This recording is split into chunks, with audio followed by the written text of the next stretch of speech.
Funding agency है उससे हूँ और school health and wellness programme में स्टेट कोऑर्डिनेटर हूँ, जो कि इस प्रोग्राम को SCRT के मार्फत देख रही हूँ।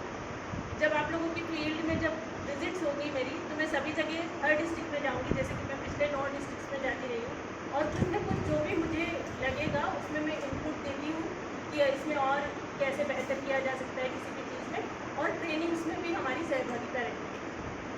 अभी हम लोग यहाँ आते हैं, ये जैसे SSWP प्रोग्राम में आप लोग अवेयर हैं 4 दिनों से, तो ये SCRT के मार्फत चलाया जा रहा है। ये एक, जैसे आपको बताया गया था कि ये ऐसा इनिशिएटिव है जो मिनिस्ट्री ऑफ हेल्थ और मिनिस्ट्री ऑफ एजुकेशन के दोनों के सम्मिलित प्रयासों से सामने आया है SSWP प्रोग्राम। अब SCRT जो है वो डाइट के थ्रू इस प्रोग्राम को चला है। तो जैसे कि आप सभी वेल अवेयर हैं कि डाइट्स जो हैं वो सभी डिस्ट्रिक्ट्स में हैं। अब इनके कुछ स्पेसिफिक मैंने रूल्स जो प्रोग्राम के अकॉर्डिंग आप लोगों को करनी है चीज़ें और जो होनी है वो दोनों ही मैंने इसमें लिखी है। अब इसमें आप लोग का रोल कहाँ आता है वो में, क्योंकि आपका जो ऑरा है उसमें आपका रोल क्या आता है वो मैं आपको और अलग से स्पेसिफाई कर दूँगी। एक बार जनरल एट ए ग्लांस आप प्रोग्राम को समझिए, क्योंकि वो बहुत ज़रूरी है। कल अगर आपसे कोई AWS पूछ लेता है कि मैं मतलब ट्रेनिंग हो जाएगी उसके बाद आप लोग क्या करेंगे, तो आपको वो भी पता होना चाहिए।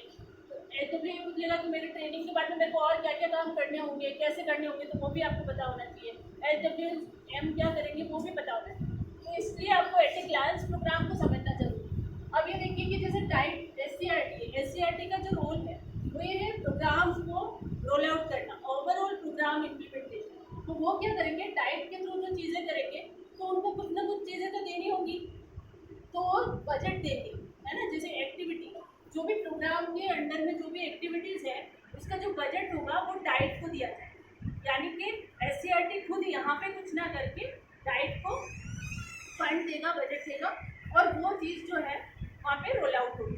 तो जैसे कि मैंने इसमें लिखा है यहाँ पे कि बजट जो है वो डिस्पर्समेंट होगा, रेगुलर फॉलोअप एंड रिव्यू करेंगे SCRT के ऑफिशियल। जैसे आपने देखा कि कल एक वीडियो आप लोगों को दिखाया गया था कन्वर्जेंस का, उसमें आपने देखा होगा कि सभी अधिकारियों का रिप्रेजेंटेशन था उसमें डायरेक्टर मैडम भी थे, राणावत सर भी थे और आभा जी भी थे।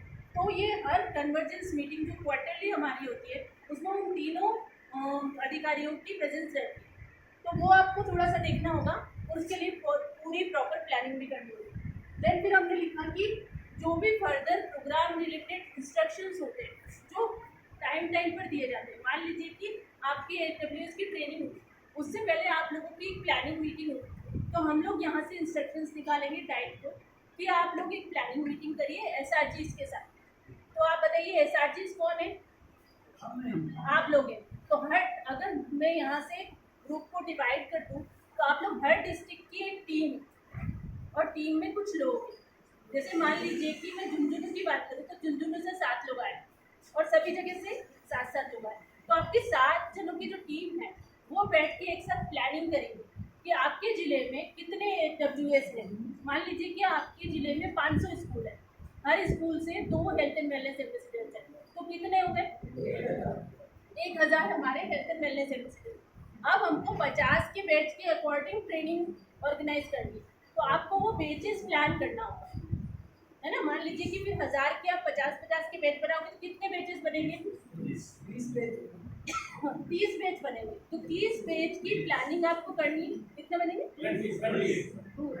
हाँ, जो भी बनेगा, तो जो जितने भी बैचेस बनेंगे उसकी आपको प्लानिंग करनी पड़ेगी। अब प्लानिंग भी आपको इस तरीके से करनी पड़ेगी जैसे कि हम लोगों ने अभी आपकी करी, है ना। आपके डाइट से जो है वो लेटर निकलेगा कि कौन कौन प्रतिभागी होंगे, एक बैच में कौन कौन सी जगह से कौन कौन आएगा।